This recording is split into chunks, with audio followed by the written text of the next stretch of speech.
Hello, everyone. It's Monday, August the 15th. We have had 3 additional deaths. Sometimes they don't get reported exactly, very quickly over the weekend, but, I offer up again, please, keep these people in your prayers. But we lost a 63-year-old male from Putnam County. It was the 7,204th death. The 7,205th death is a 79-year-old female from Cabell County.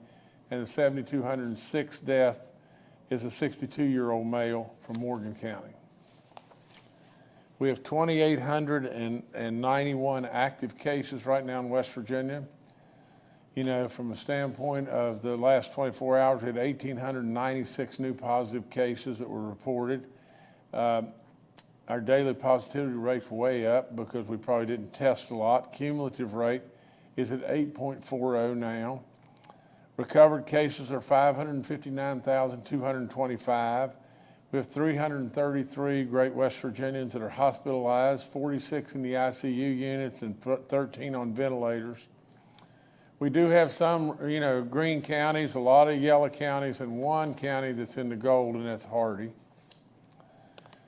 From the standpoint of our booster shots, I encourage,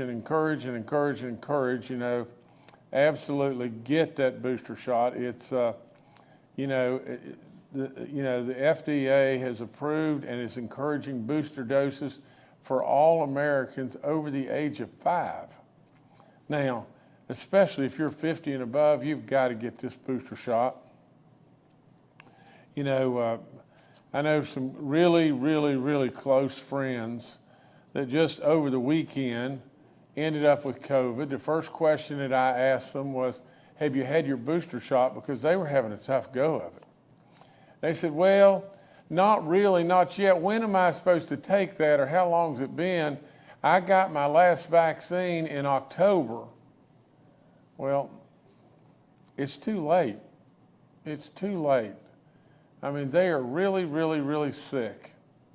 And really and truly, they should have had their booster shot months and months ago. People don't realize, or at least I don't think they do quite yet, but if you've not had your booster shot and you're 4 to 6 months out from when last time you had your vaccine, your level of immunity is almost 0. It is really low, and you are very exposed. 2 really close friends of mine, have COVID right now. And it's just hard for me to imagine, as many times as I've come and as many times as we talked and everything, that they wouldn't have their booster shot, but they didn't, neither one. And they got a real problem right now. So please take heed to that and get your booster shots. From the standpoint of our numbers, again, a little teeny better, over 65 with at least 1 shot, 91.7%. It's a little better, but we can do a lot better. Vaccine calculator, will remind you when to get your booster and everything. Go on our website, get registered on our website, and it'll remind you. From the standpoint of all the stuff about COVID and everything, it's on our website. From the standpoint of our long-term care facilities, we have 110 outbreaks there. We have none in our church community that we know of. At corrections, we have 67 inmates and 50 staff cases that we have right now. I remind you again about the homeowners assistance program. It's still available to you and everything. Please take time. If you've got, if you're behind on your rent or whatever it may be, if you'll call us and everything, we may very well be able to get you qualified and may be able to really help out. From the standpoint of past due mortgage payments, this program goes up to $15,000. As far as past due utilities, it goes up to $2,500. Past due insurances or property tax payments and everything, or other housing costs that could go up to $5,000. Please just call us and see if we can get you qualified. From a standpoint of giving blood, super important. You really need to consider that. But I want you to have a discussion with your physician and them sign off and say, we're ready to go and everything. And then, if that be the case, just give it some consideration. I think Dr. Amjad is on with us, and she'll tell you more about this, but this is more good stuff that we've got going on. The DHHR has purchased 16 mobile vans to provide COVID testing and vaccines to support communities around our state. The vans will be used at West Virginia's K through 12 public and private school community events and other locations where they're needed. These vans are capable of delivering other health services as we move forward in the future. And Dr. Amjad, I'm sure, will tell you more about that in just a little bit. Also, from the standpoint of, again, more flooding, a little bit more high water. It's been really wet here recently, has it not? And we've gotten our share and then some other folks' share of rain. But the National Weather Service reported 4 to 6 inches of rain that fell in Kanawha, Putnam, and Fayette counties, overnight. Several homes and roads are flooded and everything. Early reports indicate 20 people have been rescued from their homes. Volunteer firefighters have evacuated almost 20 residents from their homes using boats and, as the water came up and everything. The worst of the water in Kanawha County was in the eastern end of the county on Kelly's Creek, Hughes Creek, and Campbell's Creek, Smithers, and Cannleton Hollow. But that's for what we know. But I'll promise you the Red Cross and our DOT and Emergency Management Services and all those folks are on it and they're working it. And I'll be calling a state of emergency for the affected counties later today. But thank you so much. That's all I've got right now. All right, thank you, Governor. Next to Dr. Clay Marsh, our coronavirus czar. Well, good morning. As the governor has said, we are seeing nationally the beginning of the fall in cases of COVID-19 from the BA.5 variant. As we've mentioned before, in West Virginia, we always are a little bit behind the rest of the country. And so as we look at the Walgreens COVID positivity index, we find that their index in all Walgreens stores around the country last week was 37%. West Virginia was still 42%. So we still are hanging up there, but we can anticipate over the next week or a bit more to see our numbers start to decline. Now, that doesn't mean that it's still not important for people to protect themselves, as the governor has said. We now know of 5 separate studies that demonstrate that getting the 4th shot, the second booster for those people over 60 years old internationally and over 50 years old in our country is beneficial in reducing mortality, reducing deaths, and also reducing hospitalizations. With that said, the CDC has amended their guidance and basically changed it a bit to say that if people have been exposed to somebody with COVID and don't have any symptoms, if the person exposed has no symptoms, then they should wear a high quality mask for 10 days and test themselves at least at day 5 with a rapid test, but don't have to isolate even if they don't have up-to-date vaccination status. And also suggests that that in schools, for instance, children who may be exposed to somebody who has COVID-19 but doesn't have any, who do not have symptoms, do not have to test to stay in school. Now, if people get symptoms or if they test positive, that really changes things. And if you've been exposed to somebody and have symptoms, you should still isolate for at least 5 days and test yourself. Or if you test positive, then you should isolate for 5 days. And if you have no symptoms at for 24 hours at the end of that 5 days, then you can go out again with another 5 days with a high quality face mask. Those guidelines are on the CDC website and are available in the media as well. Now, from the standpoint of updates and new insights on COVID, there's been a couple of studies that have come out that I think are worthy to share. Number one is there's a second brain study that was done in patients who had COVID using MRI scans of their brain. And what they found, just like the first study from the United Kingdom found in the UK Biobank study, the people that had COVID with repeat MRIs did have oftentimes subtle changes to their brain. And in this study, as did the first study, they found that the people that had the changes to the brain also often had subtle cognitive deficits, brain fog, if you will.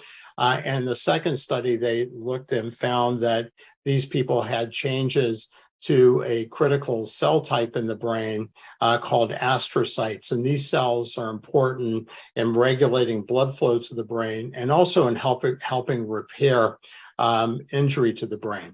So I think we're coming closer to finding out some of the mechanisms of perhaps people that have brain fog after COVID. And what's important about these studies is these studies were pre-Omicron, so this is more in the Delta time, but also suggests that as perhaps the tastes of or the sense of smell and taste goes away, that may be the entryway to the virus into the brain, and there may be manifestations in people who suffer from long COVID. And speaking of long COVID, a study from the Netherlands came out and suggested that 1 in 8 people who had COVID, even mild COVID, reported symptoms of long COVID. And they did not, in that study, go into brain fog or other neurologic problems, but they found that the most common symptoms in those people were chest pain, shortness of breath, and fatigue. And they also in this study suggested that they felt that long COVID was less common in children than in adults. And as we've talked about in previous press briefs, in the Omicron, the BA.5 surge of COVID-19, it looks like long COVID may be a little bit less common. But the key is that people up to date with their vaccines are the most highly protected against long COVID, as well as protected from severe manifestations of COVID, including hospitalizations and death. Thank you. All right, thank you, Dr. Marsh. Next to retired Major General Jim Hoyer, the director of our Joint Interagency Task Force. Good morning. As the governor pointed out, 333 hospitalizations. That is down from Friday, 355, but we are still seeing a steady influx of between 45 and 60 people on a regular daily basis going in for COVID. So we will continue to watch those numbers. The potential still exists. If you remember, we tend to be a couple of weeks behind in hospitalizations from when we hit peak numbers. So we're still anticipating some potential growth, particularly up to the Labor Day holiday and after the Labor Day holiday in preparation for those potentials. As we talked about earlier, the governor's directed us to do a tabletop exercise that is scheduled for 22 August. So we'll do some planning and preparation with various partners in the interagency task force for that. As the governor pointed out, boosters are really important. We continue to make those available across the state of West Virginia. In addition to that, important with back to school, that parents still give strong consideration to getting vaccinations for their children to protect their children going forward as we go back to school. Another interesting point, continue to watch numbers, and over the weekend, 94 people over the age of 18 got their first dose. So West Virginians are still even out there getting a first dose. And for those who have the preference for other than the mRNA vaccine, the Novavax vaccine, a 2-shot series, is available in West Virginia for those who would prefer that. We appreciate all the work of all the partners across the interagency task force, and I know the governor has great respect and appreciation, as do I, and Dr. Marsh, Dr. Amjad, for all those people still out there on the front line, particularly those still working these individuals coming into the hospitals. Thank you. Thank you, sir. Next to Dr. Einam Jadar, State Health Officer. Good morning. As the governor mentioned, we did purchase 16 vans. They're mobile vans through a CDC grant. These vans are available for West Virginia's K through 12 public and private schools or community events. I would like to thank Tim Pretty and his team at the Center for Threat Preparedness for helping procure these and have them sent out. We have sent out several to health departments already. And if anyone is interested, they could please call their local health department. If schools are also interested, DHHR is providing free antigen testing kits, and you can also call the Center for Threat Preparedness for that as well. We are also providing school supplies for sanitary, alcohol wipes and things like that if schools need them too. Thank you. Thank you, Doctor. We'll now go to questions from members of the media. The first today from Stephen Adams with Ogden Newspapers. Yeah, Steve Adams of Ogden Newspapers here. We're more than 2 weeks out from when the special session for your tax plan and for updating abortion laws went into hiatus. We're still waiting on the session to resume, subject to the calls of House Speaker Roger Hanshaw and Senate President Craig Blair. I wanted to see if you've had any conversations with anyone in the legislature over the last 2 weeks, more recently in the last, say 7 days. Where do we stand? Do you have any idea where we stand in regards to resuming the special session? And do you expect it to just focus on abortion from here on out, or do you think there is still the possibility of coming up with a compromise tax plan between yourself, the House, and the Senate? Thank you. Okay, Stephen, great question. From the standpoint, have I had direct conversation with several of the folks in the legislature? I have. I really don't.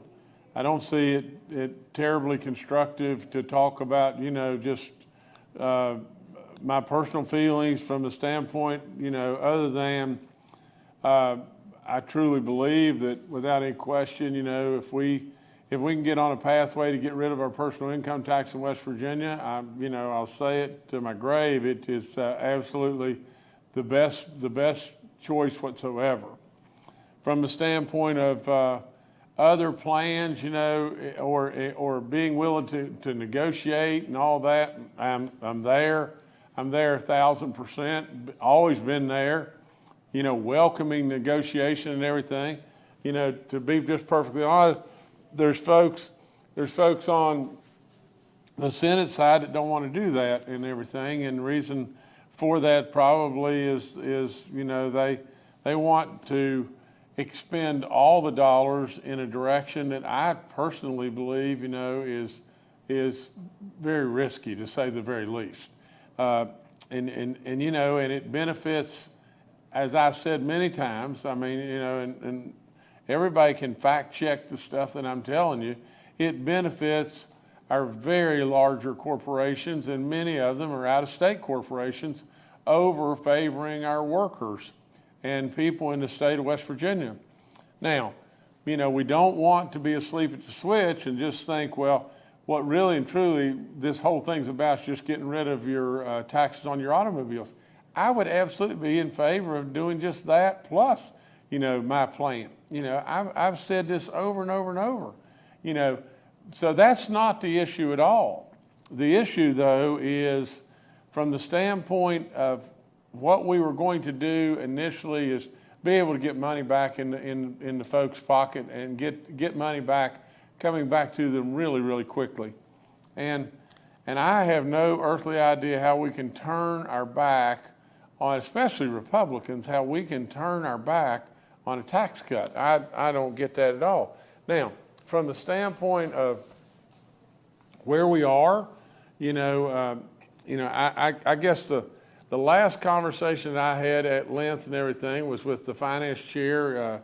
And I wasn't going to mention names, but this conversation was really at length and everything. That Chairman Householder, and he's proposed a plan, and just, you know, which is a great compromise with all of us and everything, and it's a great plan, a great compromise, and he's just waiting for, yes, we'll do that, and we'll move forward, but he's not gotten that okay and that answer yet. So you know, good people, you know, that have different opinions and everything, and the only thing I would say is my criteria is really simple. You know, we've come a long ways in West Virginia, a long, long ways. And we don't want now to get ourselves at a risk level just by saying, oh, I know it's going to be growth. I know we're going, well, we don't know that there's not going to be a day when things get pretty tough. But we've absolutely got at risk things like our counties, our EMSs, you know, our fire departments, our police departments, our schools. We've got at risk that.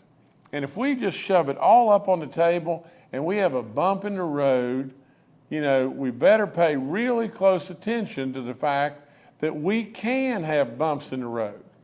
And if we have a bump in the road, all those folks that I just named are going to be in jeopardy, because I'm a believer that we should have local control. And when you take the income stream away from our counties, then everything is waiting on Charleston. Charleston is the big daddy that absolutely controls everything. That's not the way everything should work.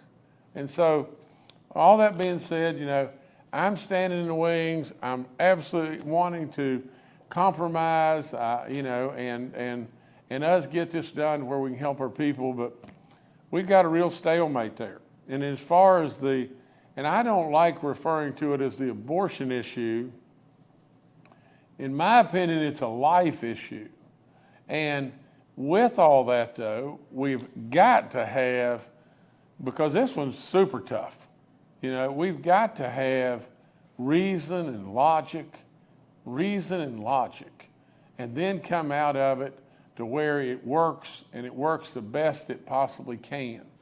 You know, so, yeah, you know, you know, I've said it all along. You know, I want to do the best for you in every possible way.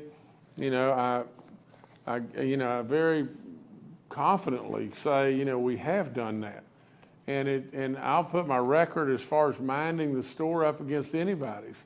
But we just got to get everybody on the right page. I mean, we got 134 people with a whole lot of different opinions and everything. If we don't watch out, who knows what we're going to get done. But we want to keep this state without any question moving what way. Stephen, it's just as simple as this. We want this state to keep moving forward. Can we blow our legs off by getting in our own way? If you daggum right, and you better believe that. So, nevertheless, that's what I'm going to try to do with all in me. All right, thanks, Stephen. Next to Charles Young with WV News. Hi, this is Charles Young with WV News. Governor, I wanted to ask you about the next steps after your emergency declaration for the jails and prisons. I know we've got the National Guard headed in there, and you know, when you made the declaration last week, you pointed to the failure of lawmakers to pass the bill last session that would have enacted the locality pay. What do we do next to find a permanent solution to this? Do you plan on calling a special session to have lawmakers retake up that legislation? How do we get a permanent fix, sir?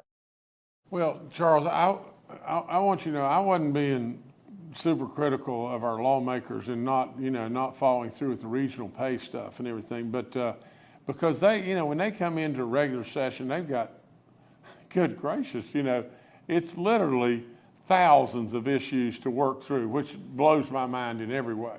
You know, from a standpoint, really and truly, gosh,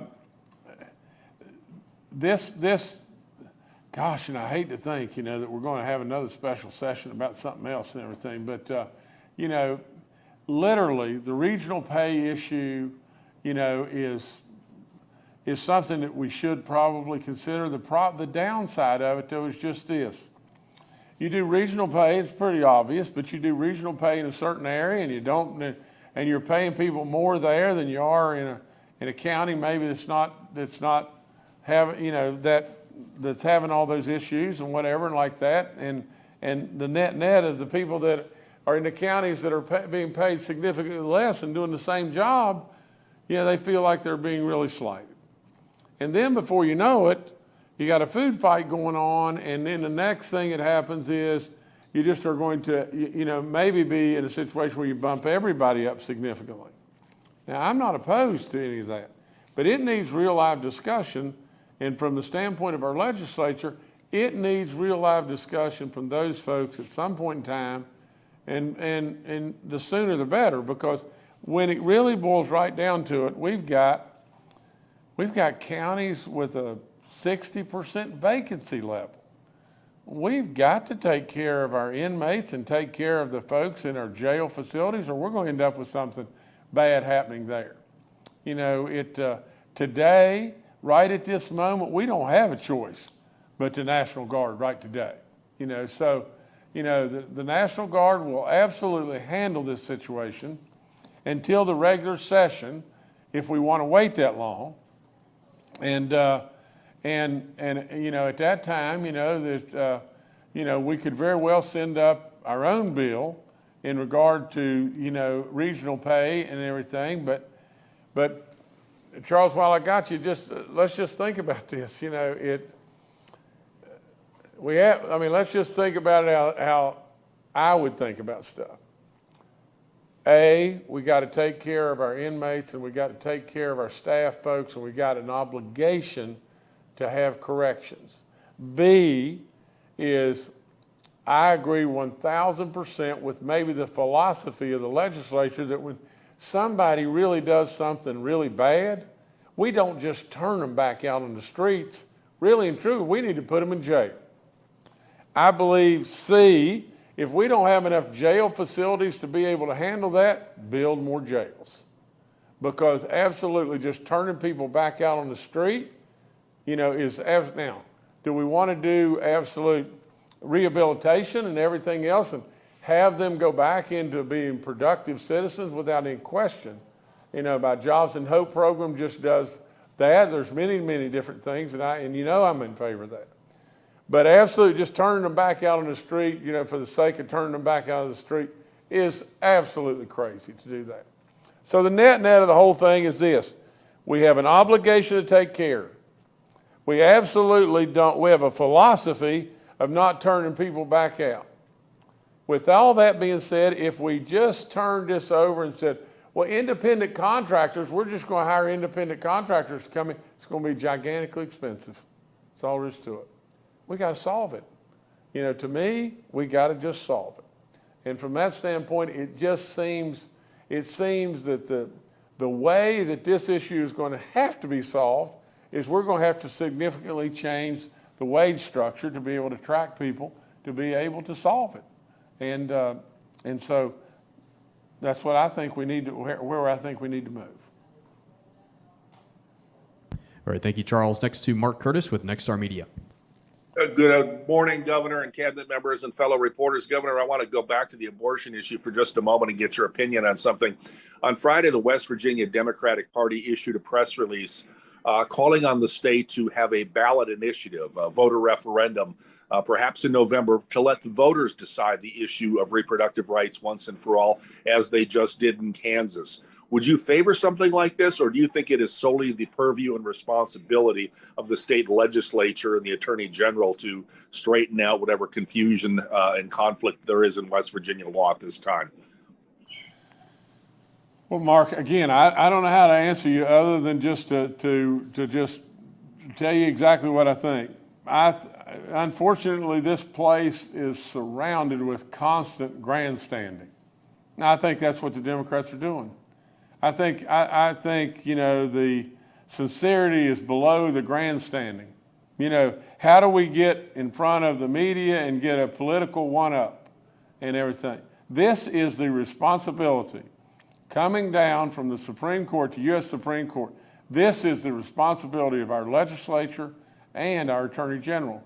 And absolutely, I've said over and over and over, I don't want to impose anything, any ideas or anything. This is their responsibility. Now, if they bring me something that I cannot sign, I won't sign it. But absolutely, I don't think that'll happen. I think our legislature abounds with good people, and they should get through this and bring me something that I will absolutely welcome and sign. And I think that's exactly what will happen, and I think that's our responsibility. All right, thanks, Mark. Governor, I'll turn it back to you.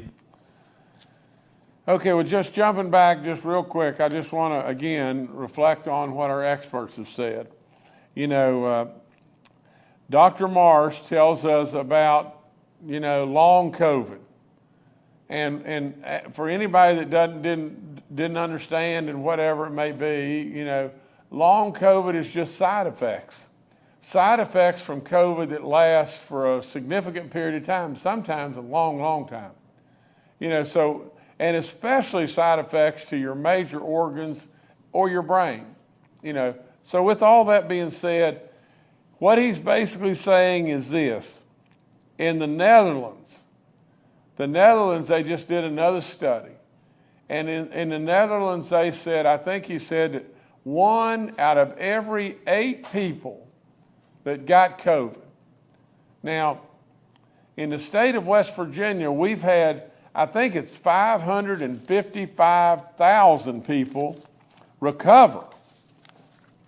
559,000 people have recovered. Now, if 1 out of every 8 people of those folks are having, some level of side effect, that's probably that's somewhere close to 65,000 people, that are having some level, or maybe 70,000, but it's somewhere in that range of total people that could very well have some level of side effect or long COVID. It's a lot of folks, isn't it? It's an awful high percentage, isn't it? With all that being said, you're probably looking at something in the neighborhood of 12 or 13% of the number of people that are getting COVID have some level of side effect later on. Please don't take that chance. Please don't take that chance. I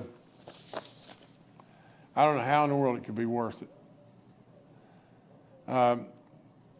The last thing I've got is, General Hoyer, again emphasized that on August the 22nd, we're going to have our tabletop exercise, and that is set for that date.